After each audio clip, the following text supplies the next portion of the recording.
नमस्कार बच्चों, आज हम लोग पढ़ने वाले हैं 10th क्लास बायो, जिसमें हम लोग पढ़ेंगे लाइफ प्रोसेस के बारे में। किसके बारे में? लाइफ प्रोसेस के बारे में। तो ये लाइफ प्रोसेस आखिरकार क्या होता है, इसके बारे में हम समझेंगे।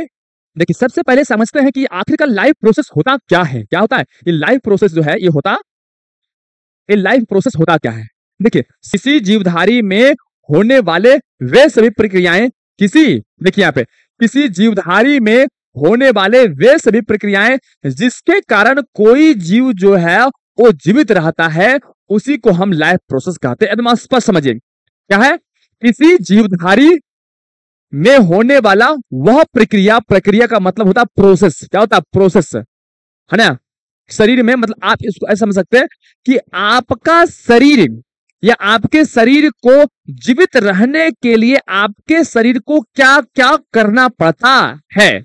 बस में आपके शरीर को जीवित रहने के लिए क्या क्या करना पड़ता है, तो उसी को हम बोलते हैं प्रक्रिया। क्या बोलते हैं? प्रक्रिया। तो इसलिए कहा गया किसी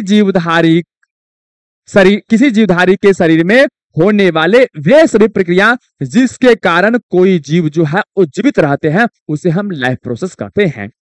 अब अगर बात करें कि हमारे शरीर में वह कौन सा प्रक्रिया है जिसके कारण हम जीवित रहते हैं, तो देखिए क्या होता है। सबसे पहले बात करते हैं तो क्या होता है, हमारे शरीर को चाहिए पोषण। क्या चाहिए? पोषण। फिर क्या चाहिए? श्वसन। क्या चाहिए? श्वसन चाहिए। फिर क्या चाहिए? उत्सर्जन। क्या चाहिए बाबू? उत्सर्जन। क्या चाहिए बाबू? उत्सर्जन। और क्या चाहिए बच्चों? और चाहिए जनन। अब यहां पर बात आता है, क्या जनन अगर नहीं होगा तो हम जीवित नहीं रहेंगे? देखिए, ये बाई चॉइस है। आगे जाके आप पढ़िएगा जनन, तो यहां पर कहा गया अगर किसी प्राणी में जनन करने की क्षमता समाप्त हो जाए तो भी प्राणी जो है वो जीवित, यानी उसके अंदर लाइफ रहेगा। क्या होगा? लेकिन यहां पर जो है जनसंख्या की वृद्धि के लिए जो है वो जनन आवश्यक है, ताकि इस पृथ्वी पे सभी जीव की आबादी बनी रहे। ठीक है। तो पोषण चाहिए, श्वसन चाहिए, उत्सर्जन चाहिए, है ना। तो ये सभी चीज की क्या होती है? आवश्यकता होती है। इसके साथ साथ जो है और भी कुछ चीज की आवश्यकता होती है ना। नियंत्रण व समन्वय।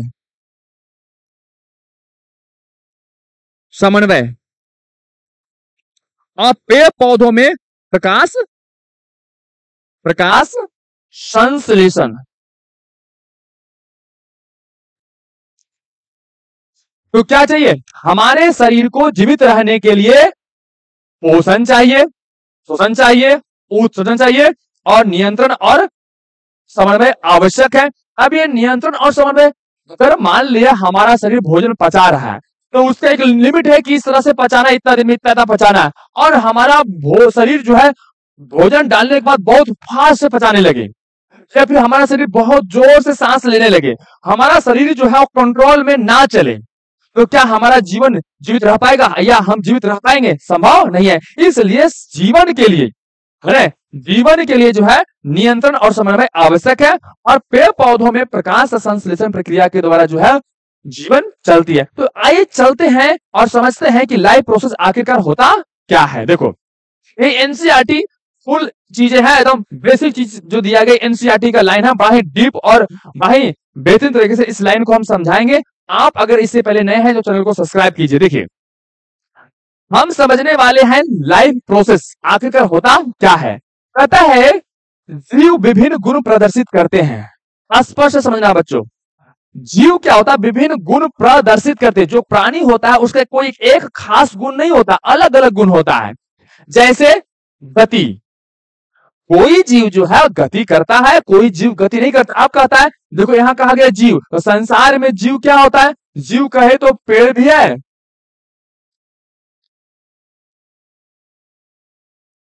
पेड़ पौधा भी जीव है, और जीव जंतु भी जीव है, जीव जंतु जीव है। तो कहता है कि जीव विभिन्न गुण प्रदर्शित करते हैं। आप बताओ कि पेड़ पौधे और जीव दोनों एक ही गुण प्रदर्शित करते हैं? अलग अलग गुण प्रदर्शित करता है। तो देखो बच्चों, जो वृद्धि से संबंधित हो सकते हैं, अगर कोई जीव अपना गुण प्रदर्शित कर रहा है तो उसका जो गुण है वो वृद्धि से हो भी सकता है और नहीं भी हो सकता है। देखो कैसे, अगर जीव की बात करें तो क्या करेगा, ये कौन सा गुण व्यक्त करेगा, यह करेगा गति करेगा कि ये गति करता है, भाई करता है ना, जीव जंतु क्या करता है, वो गति करता है, क्या करता है, गति करता है, हेलो, गति करता है। जीव जंतु क्या करता है, जीव जंतु गति करता है जो वृद्धि से संबंधित हो सकता है, और हम लोग क्या करते हैं, वृद्धि भी करते हैं, है ना। लेकिन हमारी वृद्धि क्या होती है, जीव जंतु की जो वृद्धि होती है, उसका शरीर जो बड़ा होता है वो एक निश्चित उम्र के बाद, एक निश्चित उम्र तक होता है, उसके बाद नहीं होता है ना। तो ये हमारा जीव जंतु का शरीर ये वाला गुण व्यक्त करता है या फिर यह गुण प्रदर्शित करता है। अब आते अगला, पेड़ पौधा क्या करता है, यह जो है वो वृद्धि को तो व्यक्त करता है, क्या करता है, यह जो है वो वृद्धि को व्यक्त करेगा, परंतु गति करता है, ये गति नहीं करता है, ये गति नहीं करता। गति माने स्थान में परिवर्तन, है ना। लेकिन यह गति व्यक्त करता है, कैसा वाला गति, तो आणविक गति। कैसा करता है, आणविक गति क्या करता है, ये आणविक गति व्यक्त करता है। देखो बच्चों कि पेड़ पौधे गति करते हैं, लेकिन कैसी गति, आणविक गति। अब कोई पेड़ पौधे को बढ़ते हुए देखा है, आज हम गमला में रोपे, फल इतना और परसों इतना, धीरे धीरे कैसे वो बढ़ रहा है वो दिखता नहीं है, तो इसी को बोला आणविक गति। आणविक गति इतनी धीरे धीरे स्लो होती है कि वो दिखाई नहीं पड़ता है ना। तो आप एक ये जो लाइन जो लिखा हुआ इसको आपको स्पष्ट रूप से समझ में आ गया होगा, ठीक है। कहता है लेकिन दृश्यमान गति जीवन की परिभाषित विशेषता नहीं है। कहता है दृश्यमान गति जीवन की परिभाषित विशेषता नहीं है। कहने का मतलब है कि जीवन है, इसका मतलब जरूरी नहीं है कि दृश्यमान गति हो, मतलब गति करे तो वो दिखे। जैसे देखो हम लोग गति कर रहे हैं यहाँ पे तो दिख रहा है, लेकिन पेड़ पौधे गति करता है लेकिन दिखता है, लेकिन जो जीवन है उसके अंदर जीवन है। इस लाइन थोड़ा सा बेहतरीन तरीके से इस लाइन को लिखा गया है, एक दो लाइन के अंदर बहुत सारा कुछ ये व्यक्त कर रहा है। कहता है लेकिन दृश्यमान गति जीवन की परिभाषित विशेषता नहीं है, ना। अगर गति कहता है दृश्यमान गति अगर दिखाई नहीं देता है गति तो कोई दिक्कत नहीं है, तब पर भी किसी प्राणी के अंदर जीवन हो सकता है, जैसे में पेड़ पौधा। कहता है क्योंकि कोई पौधा स्पष्ट रूप से ना बढ़ सकता है।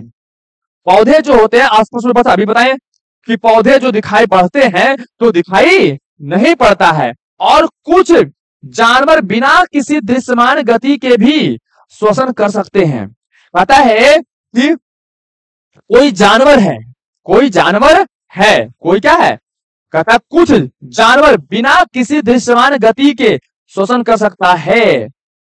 दृश्यमान मतलब उसके दृश्यमान गति मतलब कि कोई जीव जो है वो गति नहीं कर रहा है, लेकिन तब पर भी उसके अंदर श्वसन की प्रक्रिया होती है, ठीक है। जैसे में पेड़ पौधे की बात करें, अगर कहता है कुछ जानवर बिना किसी द्रव्यमान गति के दृश्यमान, देखिए यहां पर स्पष्ट थोड़ा सा समझिएगा, यहां पर ये लाइन थोड़ा सा बाही बेहतरीन तरीके से यह स्पष्ट रूप से दिया गया है।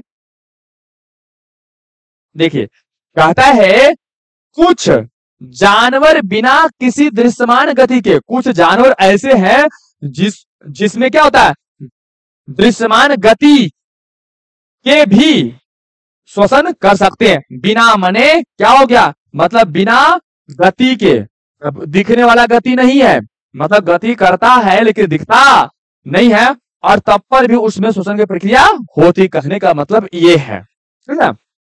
कहता है वायरस अपने भीतर कोई आणविक गति नहीं दिखाते हैं।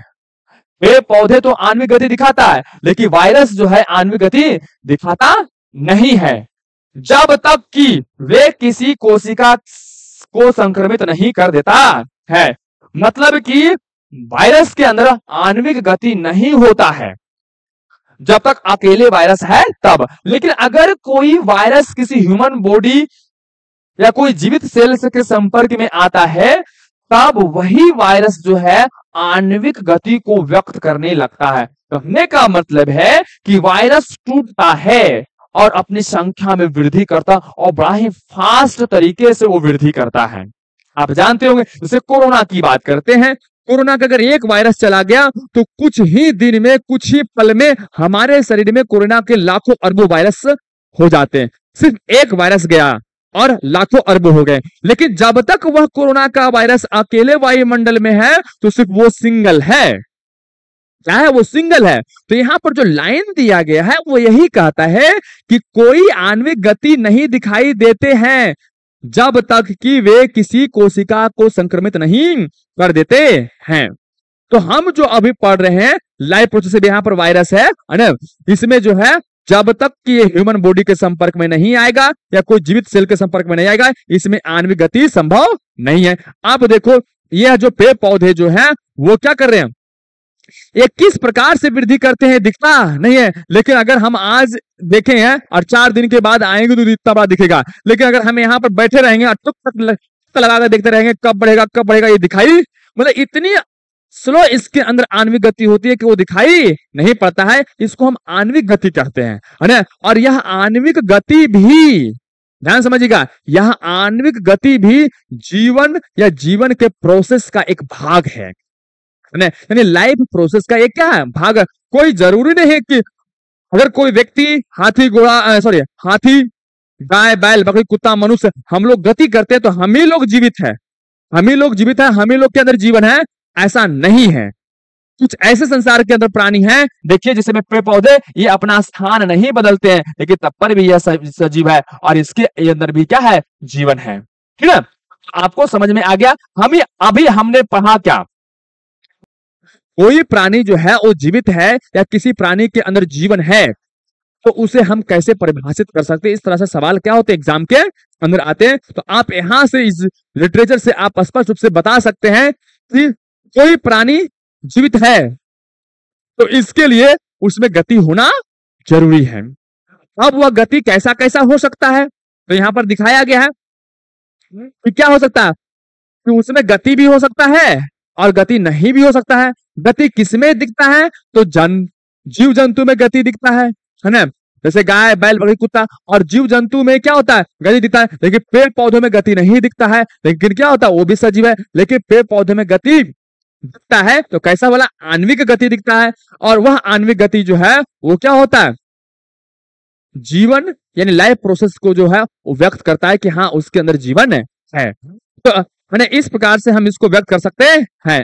देखिए नेक्स्ट क्या है, लाइफ प्रोसेस का जो अगला भाग है जीवन। देखो अब तक हमने समझा, अभी तक हमने क्या सीखा, अभी तक हमने सीखा कि जैव प्रक्रम है क्या।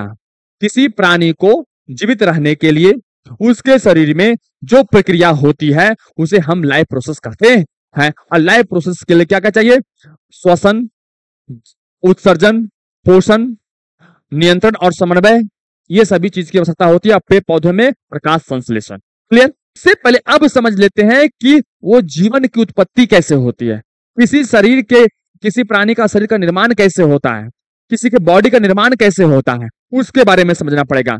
अगर हमें किसी प्राणी के लाइफ प्रोसेस के बारे में जानना है, उसके जैव प्रक्रम के बारे में जानना है कि अगर कोई प्राणी जीवित रहता है तो किस कारण जीवित रहता है, तो सबसे पहले हमें जानना पड़ेगा उस प्राणी के फॉर्मेशन के बारे में, उस प्राणी के निर्माण की घटना के बारे में, उसका निर्माण कैसे हुआ इसके बारे में हमें जानना पड़ेगा बच्चों। तो चलो बच्चों देखो बच्चों, अब हम क्या करते हैं जानते हैं। यहां पर आप फिगर से, आप डायग्राम से स्पष्ट रूप से देख सकते हैं। देखिए क्या है, यह क्या है, कोशिका है, कोशिका है ना, सेल। देखिए अब अगर हम बात करें इस घोड़े की कि घोड़े की उत्पत्ति कैसे हुई होगी, यही समझना है हमें। समझना है कि जीवन की उत्पत्ति कैसे होती है, कैसे बनी है, छोटा सा स्पष्ट रूप से परिचय देना है। तो देखो घोड़ा का निर्माण हुआ होगा, घोड़े के आधा सेल जिसको नर युग्मक बोलते हैं, और घोड़ी का आधा सेल जिसको मादा युग्मक बोलते हैं। क्या बोलते हैं, मादा युग्मक बोलते हैं। यानी कि देखो ये आधा आधा हो सकता है। क्या होता है, शुक्राणु क्या है, ये शुक्राणु और ये अंडाणु। शुक्राणु किससे आएगा, घोड़ा से, है ना, और अंडाणु किससे आएगा, घोड़ी से। अब शुक्राणु जब ये नर जो है वो घोड़ा के साथ संबंध स्थापित करेगा तो उसका शुक्राणु जो है घोड़ा के योनि के रास्ते उसके गर्भाशय से जाकर इस अंडाणु से क्या होगा, मिल जाएगा। क्या होगा, मिल जाएगा। अब ये मिल जाएगा तो आधा सेल इधर है, आधा सेल इधर है। आधा हम इसलिए बोल रहे हैं बच्चों क्योंकि जीवन की उत्पत्ति के लिए जो एक सबसे पहला जो सेल बनता है वो आधा पिता से आता है और आधा मां से आता है, ठीक है। तो इसलिए घोड़ा की अगर उत्पत्ति देखना है कि कैसे इसकी उत्पत्ति हुई होगी तो आधा सेल घोड़ा का, आधा सेल घोड़ी का। अब ये दोनों मिल गया तो एक सेल बना। क्या बना, एक सेल। क्या हुआ, मान लीजिए एक सेल बना। अब इसमें क्या होगा, एक विभाजन है जिसका नाम है समसूत्री, समसूत्री विभाजन। ये समसूत्री विभाजन क्या होता है बच्चों, मतलब इसमें एक कोशिका टूटती है, फिर टूटती है, फिर टूटती है, बहुत सारे कोशिका का निर्माण करता है और यह कोशिका अपने डीएनए के अकॉर्डिंग सजती है। कहां सजती है बच्चों, मां के गर्भ में, ठीक है। जैसे अभी बता रहे हैं घोड़ा में, वैसे गाय, बैल, बकरी, कुत्ता, मानव सबके अंदर होता है। स्पष्ट रूप से समझिए थोड़ा सा। देखो, आधा सेल घोड़ा से, आधा सेल घोड़ी से, दोनों सेल मिला एक सेल बना। यह सेल को हम बोलते हैं युग्म, युग्म नज। क्या बोलते हैं, युग्म नज। क्या बोलते हैं।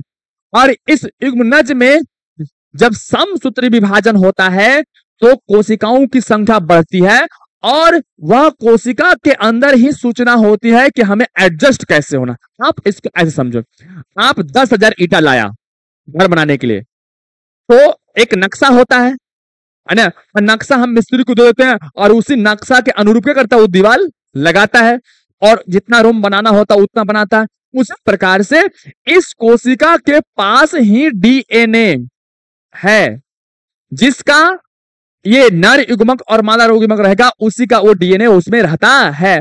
और जिस प्राणी का नर और जिस प्राणी का मादा युग्मक है वही प्राणी का निर्माण वो करता है, ठीक है। तो इसका डीएनए है, इस डीएनए में सूचना क्या है, घोड़ा यानी ऐसा शकल शरीर बनाने का। तो जब समसूत्री विभाजन की प्रक्रिया होती है, समसूत्री विभाजन की प्रक्रिया होती है तो बहुत सारे कोशिकाएं बनती है। तो कोशिकाएं जब आपस में जुड़ेगी तो क्या बनेगा, टिश्यू, माना उत्तक। क्या बनता है, उत्तक। बहुत सारे कोशिकाएं आपस में मिली और मिलकर एक विशेष कार्य के लिए उत्तरदायी होता है बच्चों, जिसे हम उत्तक कहते हैं। और वह उत्तक आपस में जब मिलेगा बच्चों तो क्या बनाएगा, अंग। तो अंग यहाँ पर हृदय दिया गया, हृदय, उसी पर किडनी, लीवर, पैंक्रियाज, छोटी आंत, बड़ी आंत, है तंत्रिका तंत्र, है लसिका, लसिका वाहिनी, है ना। ये बहुत सारे चीजों का निर्माण करता है जो शरीर को बनाने के लिए चाहिए होता अंग। क्या होता, तो अंग बनता, ऑर्गन। और जब ये सारे ऑर्गन आपस में मिलते हैं तो एक शरीर तंत्र, ऑर्गन सिस्टम, है ना, शरीर तंत्र का निर्माण होता है। और इस शरीर तंत्र को ही हम क्या बोलते हैं, जीव बोलते हैं। क्या बोलते हैं, जीव बोलते हैं। तो इस प्रकार से बच्चों, है ना, इस पृथ्वी पर जीवन की उत्पत्ति होती है। तो अभी हमने देखा लाइफ प्रोसेस, फिर हमने देखा कि लाइफ जीवन में होता है, किसी सजीव प्राणी में होता है, तो उस सजीव की उत्पत्ति कैसे होती है ना। अगर आपको समझ में नहीं आ रहा है तो आप अपने विचारों को कमेंट बॉक्स में जरूर लिखिए। अगर किसी प्रकार का सवाल भी आपके मन में है तो आप क्या कीजिए, कमेंट में लिखिए, है ना। अगर कोई सवाल है कि सर आप इस पर वीडियो बनाइए तो वो भी आप अपने कमेंट में लिख सकते हैं, हम उस पर वीडियो बनाकर आपको देने का हम प्रयास करेंगे। देखिए, तो ये तो हो गया जीवों के अंदर, है ना, क्या है, जीवों के अंदर जीवन की उत्पत्ति ऐसे होती है, ठीक है। अब देखो यहाँ पर क्या है बाबू, अब यहाँ पर है बाबू क्या है कि पौधे पौधे पौधे पौधे का निर्माण कैसे होता, वो भी तो सजीव है ना। देखो अब क्या है, ये है सेल। सेल जब आपस में मिला तो उत्तक बना। उत्तक जब आपस में उत्तक जब आपस में मिला तो ऑर्गेनिज्म यानी अंग बना। और ये सब मिला तो अंग तंत्र बना। और इस अंग तंत्र को हम क्या बोलते हैं, ऑर्गेनिज्म यानी कि पौधा बोलते हैं। अब ये सेल कहां से आता है, तो पुष्पों के ही नर और मादा। जैसे मनुष्य में था ना, तो पुष्प पेड़ पौधे होंगे तो उसके पुष्प होंगे। पुष्प द्विलिंगी होता है, कोई एक लिंगी होता है ना। तो इसमें स्वपरागन और परपरागन की प्रक्रियाओं के द्वारा जो है नर युग्मक और मादा युग्मक क्या होते हैं, आपस में मिलते हैं। और मिलने के बाद क्या करता है, वो जीवन की उत्पत्ति करता है। ठीक है, तो यहाँ पर जो है इसमें भी नर युग्मक और मादा युग्मक दोनों आपस में मिलते हैं तो एक सेल बनता है, और यह सेल जो है क्या बनाता है, समसूत्री विभाजन करता है। तो टिश्यू, टिश्यू से ऑर्गेनिज्म, ऑर्गेनिज्म से क्या होता है, ऑर्गेनिज्म सिस्टम, ऑर्गन सिस्टम, और ये क्या होता है, ऑर्गेनिज्म का निर्माण करता है, यानी जीव का निर्माण करता है। तो अभी हमने देखा जीवन की उत्पत्ति कैसे होती है, ठीक ना। आप देखिए यहाँ पर वही दिया गया है, तब पर्यावरण में, पर्यावरण के प्रभावों के कारण जीवित संरचनाएं टूट सकती है और मृत हो सकती है। क्या होता है, पर्यावरण के प्रभावों के कारण, यानी हम पृथ्वी पर किसी प्राणी की उत्पत्ति होती है तो पर्यावरण जो है इसको डेड करता है। पर्यावरण में जब हम लोग काम करते हैं इस पृथ्वी पे, अपना जो दैनिक काम करते हैं, तो हमारी कोशिकाएं टूटती है। क्या होती है, टूटती है। टूटने के कारण जीवित संरचनाएं टूटती है और मृत हो सकती है, इसलिए उन्हें मरम्मत की आवश्यकता होती है। क्योंकि ये संरचनाएं अणुओं से बनी होती है, इसलिए इन्हें लगातार अणुओं के परिवहन करना आवश्यक होता है। और जीवित जीव सुव्यवस्थित संरचनाएं होती है जिसमें उत्तक, कोशिकाएं, कोशिका अंग आदि होते हैं। कहता है कि संसार में जब हम लोग काम करते हैं तो हमारा शरीर की कोशिकाएं टूटती है, तो टूटती है तो मरम्मत की आवश्यकता होती है, और मरम्मत के लिए चाहिए कोशिका, क्योंकि कोशिका टूटी है, और वो जब टूटती है तो उसकी मरम्मत के लिए जो कोशिका चाहिए वो भी समसूत्री विभाजन प्रक्रिया के द्वारा ही हमारे शरीर में क्या होता है, वो बनता है। और जहां टूटा हुआ कोशिका या जहां टूट गया है वहां पर उसकी क्या हो जाती है, मरम्मत हो जाती है। तो इसीलिए कहा गया है यहाँ कोशिका से टिश्यू, टिश्यू से ऑर्गन, ऑर्गन से ऑर्गन सिस्टम, है ना, और फिर ऑर्गेनिज्म। क्या होता है, ऑर्गेनिज्म यानी जीव का निर्माण होता है। जीवित प्रक्रियाएं वे सभी प्रक्रियाएं या रख रखाव प्रक्रियाएं हैं जो किसी जीवन के शरीर को क्षति और विघटन से बचाने के लिए आवश्यक है। उसे जैसे में पोषण, शोषण, उत्सर्जन और वृद्धि। देखो अभी हमने आपको बताया ना जैव प्रक्रम किसे कहते हैं, यानी लाइफ प्रोसेस, वही है यहाँ पे।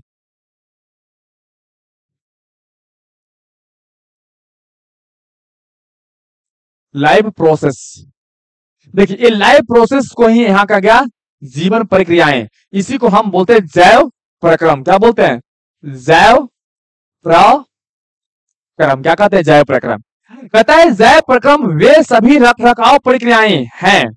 अभी हमने एक सिंपल डिफिनेशन दिया था किताब की भाषा में, देखिए तो दोनों हमें पढ़ना चाहिए, क्योंकि ना देखो हम लॉलीपॉप लॉलीपॉप पढ़ रहे और एग्जाम में डिफिकल्ट या एनसीईआरटी वर्ड आ जाए तो हमें क्या होता है कि क्वेश्चन समझ नहीं पाते, क्योंकि हमने हल्का हल्का पढ़ा है, ठीक है। इसीलिए बच्चों को जो है एनसीईआरटी जरूर फॉलो करनी चाहिए। उसका वर्ड बाहर घुमा कर लिखा रहता है, और जो हमारे मानसिक स्थिति को व्यक्त करता है कि बच्चा कितना इंटेलिजेंट है ना, उसकी समझ कितनी स्ट्रांग है, इसके लिए वो बनाया गया, उस हिसाब से उसको बनाया गया। उसके एक एक लाइन में कई बात छुपे रहते हैं, ठीक है। तो यहाँ पर जो वर्ड दिया गया उसी चीज को थोड़ा सा हम सिंपल दिखाते हैं। कहता है वे सभी रख रखाव प्रक्रियाएं। अब बताओ लाइफ प्रोसेस क्या है। लाइफ प्रोसेस में कहता है वे सभी रख रखाव प्रक्रियाएं जो किसी जीव के शरीर को क्षति और विघटन से बचाने के लिए आवश्यक है ना। कहता है लाइफ प्रोसेस क्या है कि अगर कोई शरीर है, बॉडी है ना, शरीर है, अब ये शरीर है तो ये काम करेगा, और जब काम करेगा तो इसमें कहता है कि क्षति और विघटन से बचाने के लिए, क्षति होगा अरे विघटन होगा, उसे बचाने के लिए जो जो हमारे शरीर में प्रोसेस होता है या फिर बचाने के लिए जिन जिन चीजों की आवश्यकता होती है उसी को हम क्या बोलते हैं, जीवन प्रक्रियाएं कहते हैं, यानी लाइफ प्रोसेस कहते हैं। बात वही है, घुमाकर सिर्फ यहां पर बोला गया है ना। पता उसमें भी बताए थे कि जैसे मैं कहता उदाहरण में पोषण, अगर मान लिया हमने खाना खाया, देखो समझना है थोड़ा सा ध्यान से, अगर मान लिया कि हमने दिन भर काम किया, हमारा शरीर एकदम थक गया, एकदम हमारी पूरी ऊर्जा समाप्त हो गई, अब क्या होगा, हमारे जब हम काम किया हमारी कोशिकाएं टूटी है, ब्रेक हुई है, और उसका रिपेयर होना अति आवश्यक है। तो क्या चाहिए, हमें भोजन चाहिए। तो ये जब भोजन नहीं मिलेगा तो बताओ क्षति और विघटन की जो प्रक्रिया हमारे बॉडी में हुई है काम करने का, वो पूरा होगा नहीं हो पाएगा, ठीक है। अब कहता है श्वसन, अगर हमने पोषण कर लिया किस लिए किया भाई? तो विघटन से बचने के लिए और अपने क्षति को पूरा करने के लिए। हमने काम किया है, हमारी ऊर्जा लॉस हो गई है, तो उस ऊर्जा को पूरा करना है। तो हमने खाना खाया, अब खाना खाया तो खाना पच गया तो क्या बना? C6H12O6 बना। अब ये बन गया तो क्या ऊर्जा मिल गया? नहीं। अब इससे एटीपी एडेनोसिन ट्राइफॉस्फेट नामक ऊर्जा बनाने के लिए चाहिए श्वसन, यानी कि ऑक्सीजन। तो श्वसन भी आवश्यक है। इस श्वसन प्रक्रिया से हमारे शरीर को क्या मिलता है? O2 मिलता है। अब इन दोनों के बीच में रासायनिक अभिक्रिया होती है ना, जिसको हम उपापचय बोलते हैं। क्या बोलते हैं? उपापचय क्रिया कहते हैं। तो क्या होता है? बेकार का पदार्थ क्या होता है? बेकार का पदार्थ बनता है, और इस बेकार के पदार्थ को हम क्या करता है? बाहर निकालना अति आवश्यक है, इसलिए बोलते हैं उत्सर्जन, है ना? इसलिए बोलते हैं उत्सर्जन। फिर आगे है वृद्धि। क्या है? वृद्धि। जब हम लोग क्या करते हैं, ये सारा प्रक्रिया गुजरते हैं, तो हमारा शरीर में जो एनर्जी बच जाता है, वो हमारे शरीर को वृद्धि और विकास के लिए क्या करता है? आवश्यक कामों में क्या करता है? लगाने का काम करता है। कहता है इसके लिए बाहरी स्रोत से ऊर्जा की आवश्यकता होती। किसके लिए? क्षति के लिए। और विघटन जब होता है तो हमारे शरीर को इसकी पूरा करने के लिए बाहर से ऊर्जा की आवश्यकता होती है, और इस ऊर्जा स्रोत को क्या कहते हैं? भोजन कहा जाता है। भोजन माने पोषण, है ना? चूंकि जीवन कार्बन आधारित अणुओं पर निर्भर है। अब जरा दिमाग लगाना बच्चों, बोलो, है ना? हम बोले थे कि एनसीईआरटी का लाइन है, इसमें भाई बेहतरीन और बहुत अच्छे चीज दिया रहता है, ठीक है? पता है जीवन किस पे आधारित है? कार्बनिक अणुओं पे आधारित है। हम जो भी खाना खाते हैं, अधिकांश जो हमारे खाने के अंदर होता है वो कार्बनिक अणु ही होते हैं। चाहे विटामिन खाए, कार्बोहाइड्रेट खाए, मिनरल्स खाए, उसमें कार्बन प्रत्यक्ष या अप्रत्यक्ष रूप से उसके अंदर मौजूद रहता है। इसलिए अधिकांश भोजन का स्रोत कार्बन आधारित होते हैं, है ना? इसलिए हमारे जीवन में कुछ भी खाते हैं तो वो भोजन का रूप अलग अलग हो सकता है, लेकिन उसका रासायनिक कंटेंट, रासायनिक जो तत्व है वो कैसा होगा? कार्बन आधारित होगा। और यह कार्बन हमारे शरीर में, क्यों? देखो बताए थे ना कि जब हम खाना खाते हैं क्या बनाता है? C6H12O6 ग्लूकोज बनाता है लास्ट में, जब पेट में भोजन पचता है अब, ठीक है, छोटी आंत में। और यह फिर जाता है माइटोकॉन्ड्रिया। माइटोकॉन्ड्रिया में बेचारा इससे क्या होता है? इसका मिलन होता है। मिलन होता है तो क्या बनता है? CO2 बनता है, फिर H2O क्या बनता है? और प्लस बनता है ATP, एडेनोसिन ट्राइफॉस्फेट। और एडेनोसिन ट्राइफॉस्फेट क्या करता है? हमारे ऊर्जा का स्रोत है। इसके बारे में आप ऊंचा क्लास में जाइएगा, हायर क्लास में जब जाइएगा तो यहां पर और बेहतर तरीके से समझाया जाएगा।